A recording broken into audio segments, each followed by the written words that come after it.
I'm sorry, Reece repeated as he closed Trinity's door behind him, unable to answer when she asked, "For what?" He heard her sobbing.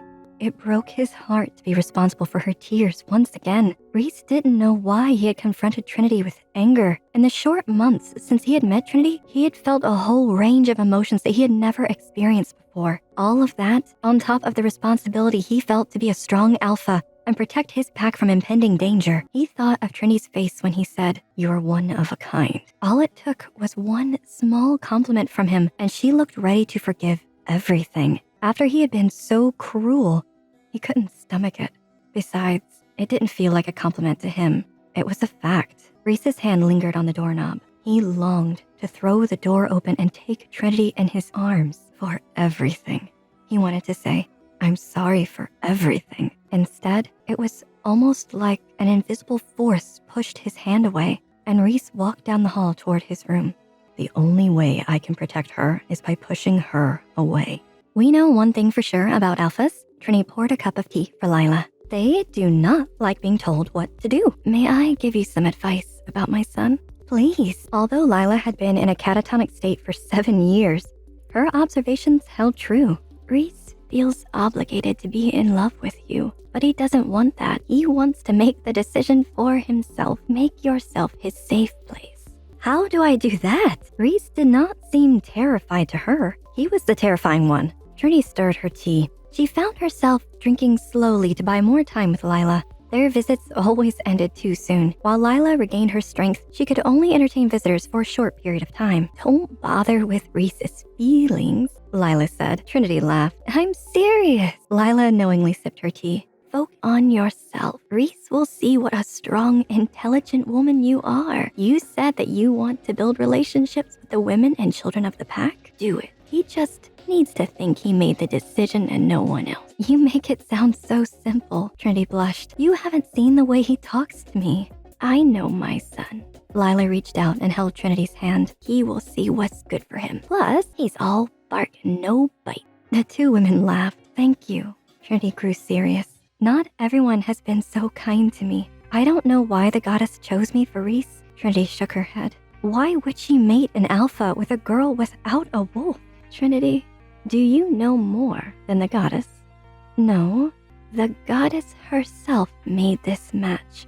Who are we to question her?" "No, she has her reasons. All we need to do is listen to her." "I'm afraid I'm growing weak. I can't wait until the day that I no longer need a nap after an hour and a half of socializing. I'll let you rest." Trinity hurried to clean up, and Trinity, Lila stopped her with a light touch to her forearm. "Get outside. You've been cooped up all month. If you don't get some fresh air now, you won't have another chance before the snow falls." "You're right. Maybe I could take some of the pack kids on a hike with their moms." "See? You're brilliant. Taking care of your needs and building relationships with the pack at the same time. These are qualities that a good Luna must have." "We'll see what Reece has to say." Trinity shook her head. "He will probably find a reason to say no, and I won't go outside again all winter." "Don't worry about Reece. The strongest alpha Luna bonds are built on trust, meaning they have to trust you. You can't bother your alpha for permission about every little thing." Trinity helped Lila to her bed. "Thank you. I know it's hard, but everything will work out. It's meant to be." Even his mother believes we belong together. Maybe she's right. All we need is a little more time. They had plenty of time. Mate bonds were for life. I hope it doesn't take that long.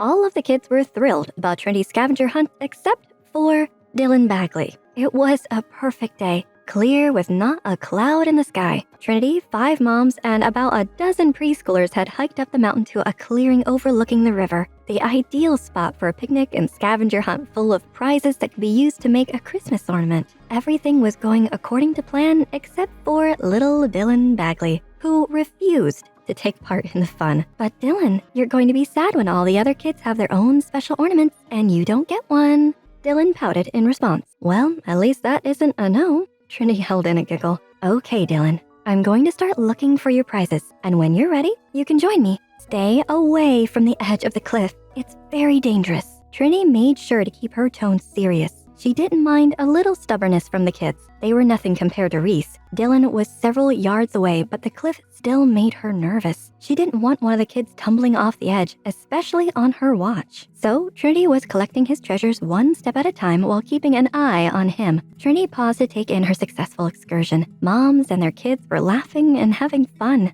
Maybe I'm getting the hang of this Luna thing. Trinity smiled. Her thoughts wandered to Reece. She hoped he would give her some credit for her ideas.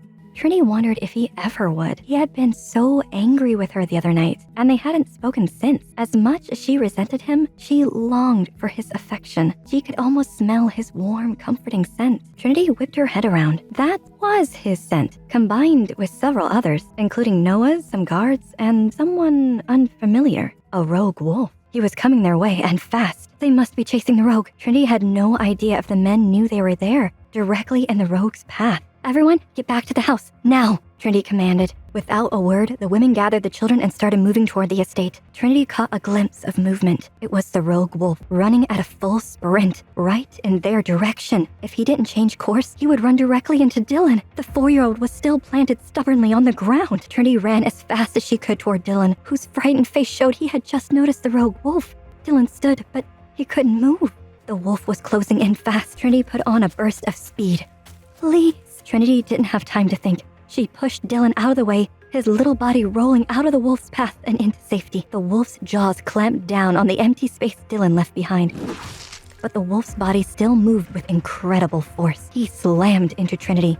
Her hands grasped the air. She flew over the edge of the cliff toward the river below. Want to know what happens next? Click on the link in the description below to watch further episodes of Chosen by Fate, Rejected by the Alpha.